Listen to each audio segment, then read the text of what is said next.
Welcome back to this week's episode of Real Countryfile. This week, Stephen visits teetotal farmer Graham Young, who's now involved with running a pub. And Community, you were doing some fundraising for a local children's playground, you're getting stuck in, and you decided you weren't quite busy enough. And Angela gets wet in Cheshire. So Lewis, what jobs are we looking at first of all today on the farm? Well, it might be chucking it down, but sadly the pigs do still need feeding. But first, I'd like to thank our sponsor, Origin Fertiliser. So they do a special blend of fertiliser that contains sodium, which is basically salt. So just like we like salt on our chips, grass with salt on means that cows prefer it as well.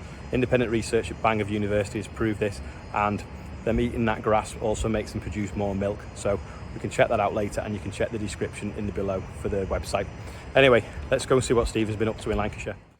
So on this week's edition of The Real Countryfile, we've come to catch up with our very old friend, well not that old, Very old, thank you. Graham Young. What a pleasant sight. We've finally had a good bit of dry weather, Graham, and cows are out in fields. It's blinking fantastic, isn't it? Yeah, 9 months of rain, and swallows have brought this fantastic weather back with them, haven't they? Happy times, Yeah. happy times. When we saw that first swallow landing in the yard, that was great news for us. And how are things on the farm? How are we in general? Yeah, currently it was good now. The weather's changed, we couldn't get the animals outside. It's nice to see them out in the fields, and we got some ploughing done, silaging done, etc. So it's all happy days. All happy days. Well. And milk price and everything is all still... Yeah, everything's starting finding its way back up now, and people are starting to consume this good old dairy product again. So we're seeing a bit of positivity. Yeah, I think so. Yeah, I think you're seeing the green lights of recovery. A green light, right? Well, that's good to hear. And I can hear somebody sucking diesel in the background there. What's going on in the background? Yeah, we're just ploughing ready to put some maize in, ready for the cows. Okay. So is that something you've done previously, maize? Or is that a new venture, or? Well, we tried to grow either triticale or maize. The field we were supposed to reseed it in October, Right. and due to our inclement weather, Yeah. we couldn't manage to get it in, so we put in maize in again this year, and then we're going to put back down to grass in October. Right. Okay. As part of your farm. And how many acres are you farming here? There's roughly 400 to 450 acres. Okay. And how many cows? You got the robot milkers you can hear in the background a little bit. Yeah, working? no, they're doing a great job. How many cows are you milking? There's 140 going through at the moment. Right, okay. So there's a lot going on there. You're a busy fella. There's a farm shop here with young stock behind us. There's a bit of all sorts going on. Last time I spoke to you, you were heavily involved in the community. You were doing some fundraising for a local children's playground. You're getting stuck in. And you decided you weren't quite busy enough. So you've got a new venture that I've seen on social media. Yeah, we didn't decide to. We got the opportunity to start running the local pub, which is like a community hub in Okay. Nab's Head in the village. It was closed down, unfortunately, due to the tenants moving out. Right. And the village doesn't have the pub, it's the centre of the heart, it's Heart Rib Town. Yeah. So we decided a group of us would take it on and run a community venture. Okay, so like wettest winter, like living memory.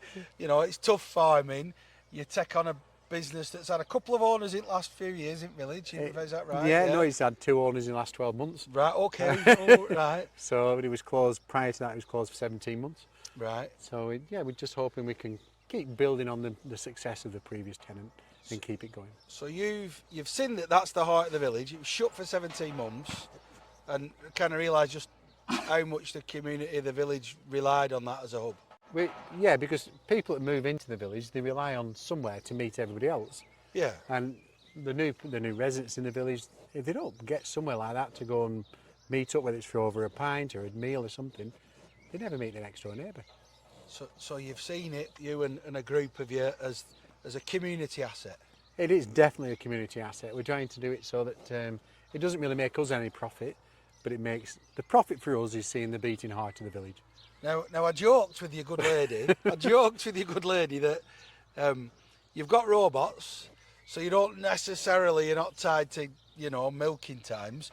So you've got a bit of free time. So now you're tied to, and you're a teetotal. You don't drink, and now you're tied to last orders. Well, no, it's fantastic. It's great to talk to people, and it's nice to see people when they're in a happy mood. And you'll be looking for, perhaps if anybody wants to put in the comments, is this something that you've done in your village? Are you involved? And I don't just mean young farmers on a big weekend out, but have you got involved in your local village pub? Have you kind of connected through? Have you got any ideas that can help Graham and the team out here, and you want that, don't you? You want as much help as you can, because you are brand new to this game. Yeah, we're novices, we're virgins at the job, we've no idea what we're doing, but we've got big hearts, let's put it that way. And yeah, if anybody's got any ideas what they can do, please contact us, good and bad. Because we put a questionnaire out. We had 300 people came to the launch event on the bank holiday Monday at the beginning of May, and we put a questionnaire out. We got a lot of suggestions from local people, but yeah, I'd like to know what works up and down the country. That'd be brilliant. Yeah, and just see, and not too far from here, up in Belthorne, you know, a local that I know very well, took over by the villages, a shared option, community-owned asset now, with a, you know, shop in there and a restaurant, all started from same idea as yours. So I guess that's the kind of thing you'll be looking for. Are you any good behind a cooker as well? Are you No, I can burn water. Oh, right, so you're not going to be doing Sunday lunches? No, definitely not. No, we've hopefully got a chef sorted, and we'll just get a manager in and do it properly. You know, we do a lot of stories on the Real Country File that involve, you know, diversification, and generally it's centred around the farm. And I think, you know, there's a knock-on pieces of that for the community. This diversification, Graham, is directly helping the community, your community as well, and I take my hat off to you, mate. Absolutely brilliant. Yeah, joking apart now, there's more suicide on farm than what there is deaths from working on the farm. So if we can get farmers out on 1 day, 2 days a week into the pub, just have a pie and a pint, come and have a chat, to us it'll be fantastic. It'll be well worth the effort we're putting in. And then get that percentage up, Ollie's percentage, you know. I'm about 95% now. I know my mate Graham's going to have a pub, and he's going to get the community together. Yeah, so Ollie, anytime you're around, pop in. Cheers, mate, and all the best. Good luck. Thanks very much, Stephen. Yeah, look after yourself. Thanks, Stephen. It is certainly true that living in the countryside is a lonely place. Caleb Cooper was saying this last week, that every farmer should at least get out once a week, even if it's just to the pub, and chat to people. So hope everyone can do that. I think it was good advice. Now, let's see how Angela's getting on in Cheshire with some organic pigs. Right, what a surprise, it's raining again, but in farming that doesn't stop at all. So your work carries on. So I'm here today with Lewis Clare from Red House Farm. So Lewis, what jobs are we looking at first of all today on the farm? Well, it might be chucking it down, but sadly the pigs do still need feeding, so we need to go and get their food out to them now. Okay, they'll be hungry. They will.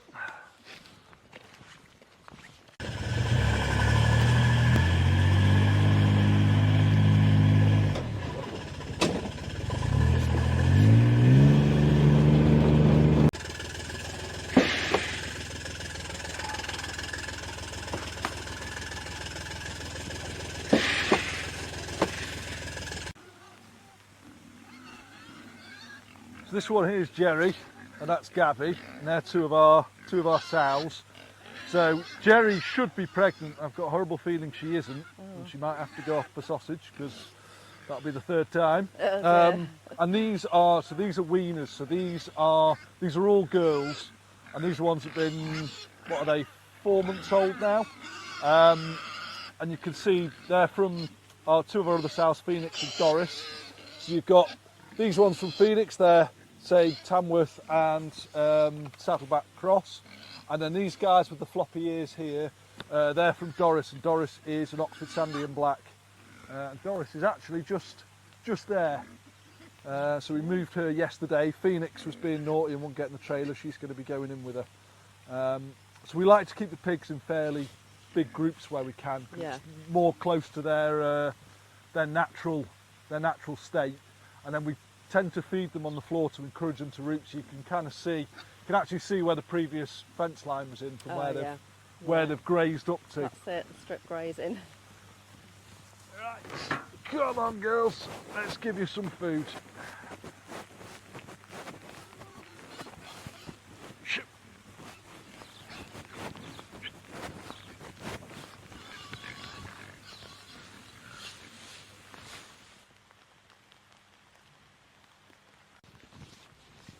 And what do you do with the apples?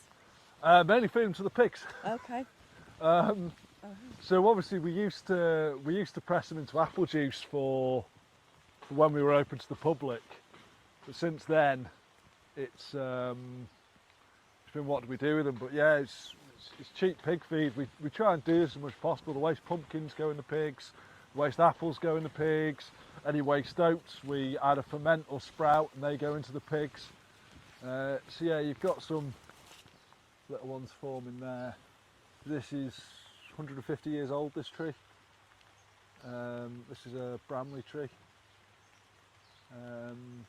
But yeah, we've got sort of some very old trees in here, and then some that were put in under the higher tier scheme from 2009, so they're about 15 years old. A dreadful, dreary, rainy day outside, so we've come into the cosy warmth of a beautiful farm kitchen here, and I'm here with Lewis Clare from Red House Farm in Durham Massey. So Lewis, tell us about this farm. What have you got here, size and so on? Okay, so we are about 160 acres, Soil Association certified organic. Okay. We mainly produce organic pigs, and then we do organic cereals, some contract grazing for sheep, and then I do a pumpkin picking project with a farm down the road as well. But we do quite a lot of agri-environment work, and we do school trips. We do an awful lot of work with a group called the Country Trust, and they bring a lot of disadvantaged kind of inner city kids to us. So we get a lot of kids from inner city Manchester, Wythenshawe, places like that, and also from sort of Knowsley and the Wirral and Liverpool as well. So it's great to be able to do that and bring inner city kids that wouldn't otherwise have the chance to come onto a farm to us. And it also allows us to direct sell as well, which I think is really important. Yes, yeah, absolutely. So coming on to that side of things then, you sell your pork boxes direct to the public, or how does it work? What we do, we basically rear our pork here, and then I have my own little butchery unit. A lot of the work we do here is to do with biodiversity as well. So I don't have any monocrops in at all. All our cereals are undersown, regardless of whether they're going back into grass or not. We use grazable cover crops that we undersow. So for anybody that's not from a farming background, just explain what that actually means. So if we're planting a field of oats, we will drill our oats into rows. So drill means to plant. Yeah. So we plant all our fields in rows, and what we do is when the oats get to about that big, we will then plant another seed behind it. So at the end of our rotation, I'll explain that in a moment. At the end of our rotation, we will put it back into grass, and we'll have grass grow behind it. Okay. And then if we're during our rotation, if we're year 1, year 2, we will put them into what's called a grazable cover crop. So that will have things like turnips and radish and so on in that will grow behind it. So what it means is the soil's never left bare. Right. So you don't don't like get layering things on it. You don't get that nutrient runoff. I see. And I get to graze it. We have sheep come down from Windermere every winter to come onto our land, so I can graze it with the sheep. To be honest, I don't really make any money off it, but I don't lose any money on it. But I probably gain in the sense that I'm retaining nutrients. I'm putting some muck back into it because the sheep are obviously defecating on there, so that's really good for the soil. So that's what we try and do. And it also allows us to not have a monocrop, so not have a monoculture. I don't think nature naturally has monocultures. So there's these fields of one species of grass or one species of wheat. That's not natural. So we want this diversity in our planting, and then that will bring in the biodiversity from nature. So even with our grass mixes, we use what's called a multi-species ley. So that means we have 5 different types of grass, 3 different types of clover, and 5 different forage herbs.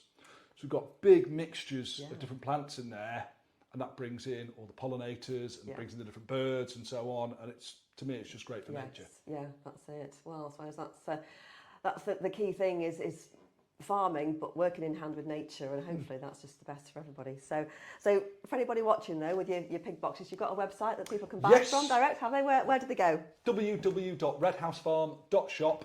You can order any cut you like, and it's just a click and collect basis. Simple as that. Excellent. So we'll put the details of that on the bottom of the screen, and be interesting to see what that's like in on your plate. Yes. Excellent. Right. Thanks very much, Lewis. No problem at all. Thank you. Thanks for that, Angela. Now, thanks again to our sponsors, Origin. I think there's a QR code maybe on the screen now that you can scan to go and visit their website. It's dry here at the moment. It's a Sunday here. I'm trying to bake the prototype of the world's biggest loaf of bread that's going to be at the cereals event in a few weeks. Hopefully it works. We've just got to build an oven now. But what have you been up to this week? We had 2 inches of rain on Tuesday. What did you get? Let us know in the comments. Thanks for watching, and we'll see you next time.